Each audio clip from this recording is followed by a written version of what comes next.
자, 원소의 주기적 성질에서 원자 반지름. 자, 이번 시간에는 너무나도 중요한 걸 할 겁니다. 굉장히 중요할 건데, 중요한데 얘기하지만 뭘 알고 있을 필요 하나도 없어. 그냥 지금부터 받아들이시고 내가 하는 방식대로 쫓아오시면 됩니다. 너희들 보고 많은 사고를 요하지 않아. 서로가 힘들잖아. 그냥 받아들이시면 하시면 돼요. 알겠습니까, 김주현 씨? 네, 해보십시오. 아우, 네. 제만 체크컬상이 작아. 자, 원자 반지름. 아, 진짜. 가자. 원자 반지름에 대한 이야기를 해보도록 할게요. 굉장히 중요해서 이거 모르면 일단 문제 무조건 틀린다라고 보시면 됩니다. 주기율표도 굉장히 중요하지만 이 원자 반지름이라고 하는 I가 굉장히 중요하고 이 I는 1단원, 2단원, 3단원, 4단원에서 모두 다 나오는 I이기 때문에 잘 잡아주셔야 되고 내가 죽는 순간 원자 반지름 결정 요인 그러면 껍질 쇳전하를 전자 쓰고 죽어야 돼. 그 정도로 중요합니다. 알겠습니까? 네? 네, 고맙습니다. 자, 보도록 할게요. 우리가 나중에 결혼할 때 전애한테 시집갈 때 때려도 막 돈도 벌어오고 막 집안도 시켜드리게 다 하는 애야.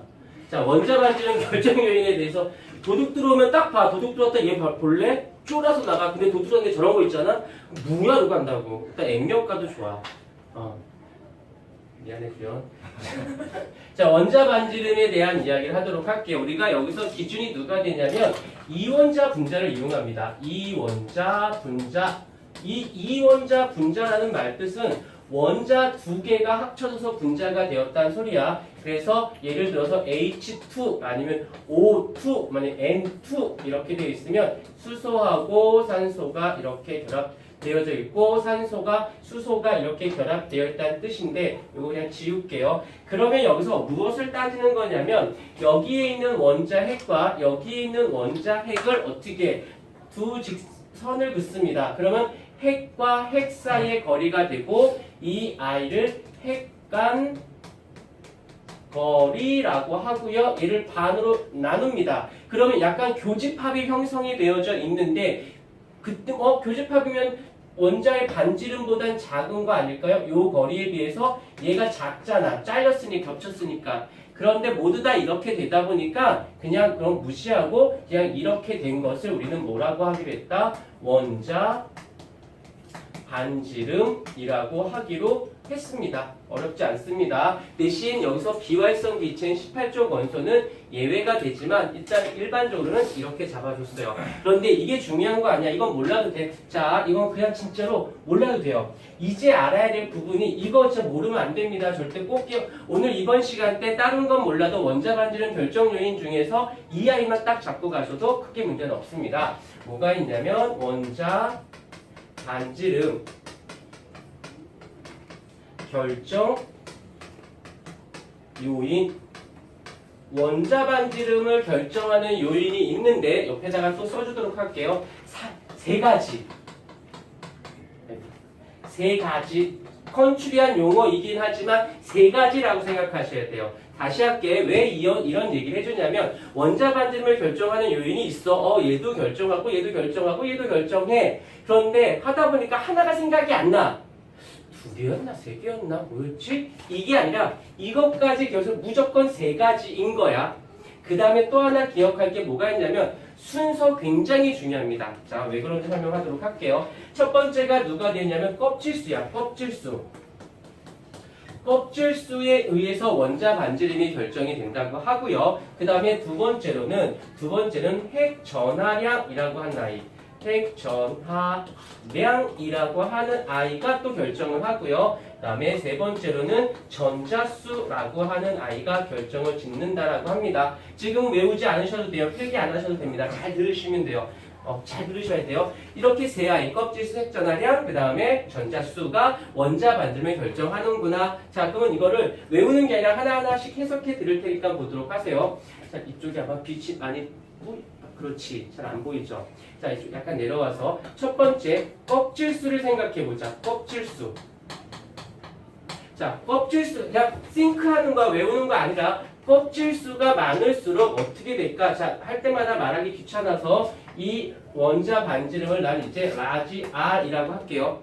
됐죠? 자, 껍질수가 많을수록 원자 반지름은 어떻게 될까? 커지겠죠? 다시 할게. 별거 아니야. 껍질이 하나 있을 때랑 껍질이 2개 있을 때랑 껍질이 3개 있을 때 누가 더 반지름이 여기서부터 여기까지 거리, 여기서부터 여기까지 거리, 여기서부터 여기까지 거리 누가 더 기냐고. 껍질 수가 증가할수록 원자 반지름은 커진다. 어려울 거 없죠? 이거 갖고 고민할 사람은 없을 것 같은데, 자, 이걸 어떻게 조금 더 교과서에서는 이렇게 된 걸 어떻게 표현해 주느냐면 이렇게 한대요. 자, 조건을 잘 따져야 돼. 동적 원소 에서 어떻게 돼요? 원자 번호가 증가한대요. 원자 번호가 증가할수록 어떻게 된다? 원자 반지름은 커진다 라고 얘기를 한대요. 자, 이 말뜻이 무슨 말인지를 아셔야 돼요. 동족 원소니까 같은 족이어야 돼. 예를 들게 대표적으로 누구를 할 거냐면 1족 원소들이야. 1족 원소들. 자, 1족 원소들이 누가 있더라? 수소, 헬륨, 네온, 아르곤, I'm sorry. 수소, 그 다음 누구? 리튬, 그 다음에 나트륨, 그 다음에 칼륨, 그 다음에 루비듐, 세슘, 프랑슘인데 세슘, 프랑슘 이쪽을 빼버리고 그 다음에 이 수소도 예외가 되기 때문에 우리는 뭐만 기억하면 되냐면 요 아이만 기억하시면 돼요. 다시 할게. 주기율표에서 제일 왼쪽에 있는 아이들이 얘네들이야. 자, 그런데 알겠지만 1주기고 2주기, 3주기, 4주기 이 아이를 보면 껍질수를 확인하자. 껍질수가 몇 개입니까? 얘는 2개고요. 얘는 껍질수가 몇 개야? 3개고 얘는 껍질수가 몇 개야? 4개예요. 어잉? 이건 전 시간에 그 주기율표에 해드렸어요. 그래서 원자 번호가 증가해. 이 말의 뜻은 얘가 몇 번이죠? 성환씨? 2. 그렇지, 3. 그쵸? 자, 11개, 얘가 몇 개? 19개예요.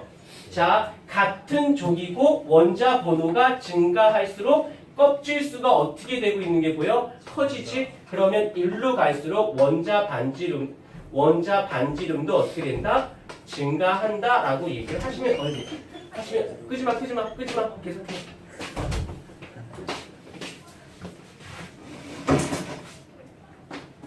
얘는 측정 불가인 아이야. 그냥 사람의 형태를 띄고 있어요. 근데 그 책 저쪽 방에 프린트 수업하고 있지 않니? 저쪽에 그냥 여기 들어. 언제 뭐 프린트 있다고 네가 수업 들은 것도 아니잖아. 자, 보십시다.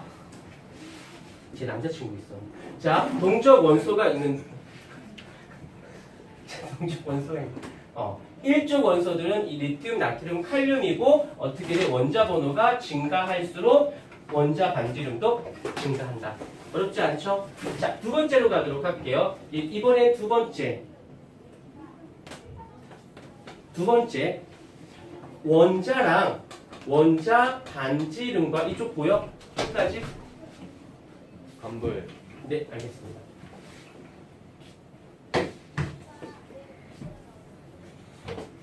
두 번째, 원자의 반지름과 이온의 반지름. 여기서 이온의 반지름 중에서 어떤 이온을 이야기하는 거냐면 바로 양이온을 이야기하는 겁니다. 보자. 여기서 대표적으로 누구를 할 거냐면 리튬이라고 하는 아이를 해보도록 할게요. 리튬이 원자 번호 몇 번? 3번입니다. 그럼 껍질이 몇 개가 돼? 껍질이 하나에서 전자 2개 채워가고 이렇게 형태를 띠고 있었을 것이야. 근데 양이온이 되었어. 양이온이 되었다는 건 전자 하나를 잃어버렸으니까 이 아이는 리튬이라고 하는 아이가 뭘로 바뀌어? 리튬의 양이온이 되는 거죠. 전자 하나는 어떻게 하는 거야? 버려요. 그러면 어떻게 돼? 리튬이라고 하는 애가 있고 이렇게 전자가 몇 개만 존재해? 2개만 존재하죠. 오케이. 그러면 여기서 껍질 수를 확인해 볼까요? 껍질 수는 얘는 몇 개? 2개고 얘는 몇 개? 1개죠. 그럼 원자 반지름은 누가 더 크다라고 얘기하면 될까요? 얘가 더 큽니다 라고 하면 된다고요. 오케이? 껍질 수에 의해서 결정이 나아진다라는 거. 오케이? 어렵지 않죠? 오케이? 일시정지를 눌러주세요. 여기서 아까 원자 반지름 결정 요인을 했는데 그 중에 첫 번째가 껍질수에 대한 이야기를 했습니다. 그러면 두 번째 들어갈 건 누가 되냐면 두 번째로는 획전하량이라고 하는 아이가 들어가거든. 획전하량이란 둘이 페이스북에서 받으면 꼭 얘한테 보내줘. 네. 얘 서희영이야. 서희, 좀 이따 알려줄게. 남학생은 이름 알려도 되는데 여학생 이름 알려주면 좀 그래. 자, 저 획전하량이라고 하는데 여기서 중요한 부분은 뭐가 있냐면요. 전제 조건이 중요합니다. 조건. 그 말은 숙제를 꼭 해봐야 된다는 소리입니다. 조건은 뭐냐면은 껍질수가 어때? 껍질수가 동일합니다. 껍질수가 동일하면 껍질을 가지고 크다 작다 원자 반지름이 크다 작다를 구분할 수는 없어. 그러면 어떻게 할까? 그 다음에 껍질수가 같아. 그러면 구분할 수가 없으니까 그 다음에 체크를 하고 있는 게 핵전하량이라고 하는 건데 이거는 뭐냐면 자 여기서 이제 헷갈릴 수도 있는 부분이거든. 뭐냐면 이 핵전하량이라는 말의 뜻은 좀 달리 말하면 원자 핵수, 원자 핵의 개수 같은 말로는 양성자의 개수라고도 하셔도 크게 무리는 없습니다. 왜? 얘가 얘의 개념이고 얘의 개념이니까.